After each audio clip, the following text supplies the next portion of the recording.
November used to mean Thanksgiving break and turkey for college students, but ever since the 2016 primaries, it has a new meaning: voter registration. Voter registration has skyrocketed across the nation in the last few years.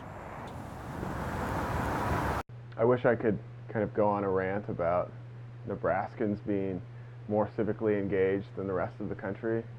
You look at the numbers, we are in some regards, but this is a national trend that we're seeing. Just last week about how analysts are estimating that we could perhaps set a voter turnout record that has stood since the 60s. It's not a secret that the dial has been turned up on politics in the past 2 years, and more people are paying attention and more people are feeling, I think, empowered to take a stance and voice their opinion through the ballot box.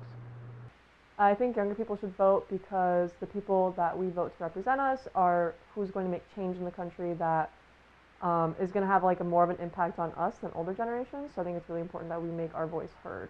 We are participating in a competition among the Big Ten student governments and actually Big Ten universities in general called the Big Ten Voting Challenge. It is a competition that is tasked to increase not only voter registration numbers but also voter turnout. So we've been working the past year to think of ways and methods that we can increase those numbers. It is super easy to register to vote. A lot of states do it when you register for your license. You literally just check your party, and if you're not registered to vote, it takes like 2 minutes online to register. You just go to vote.org is the easiest like national resource, but you can go to like Nebraska's website or your certain state's website.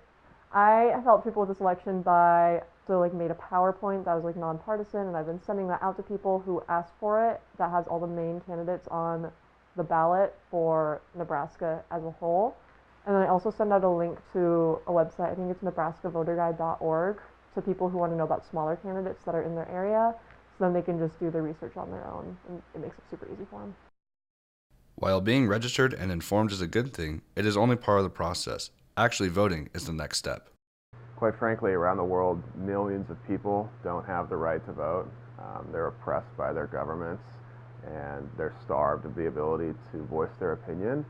And I think although Americans have the right to deny participating in government and deny any sense of investment in the political process, I really do believe when you do that, you're signaling quite boldly kind of a slap in the face to those around the globe that don't share that same privilege. And back to what I just said, if you don't vote, you can't complain.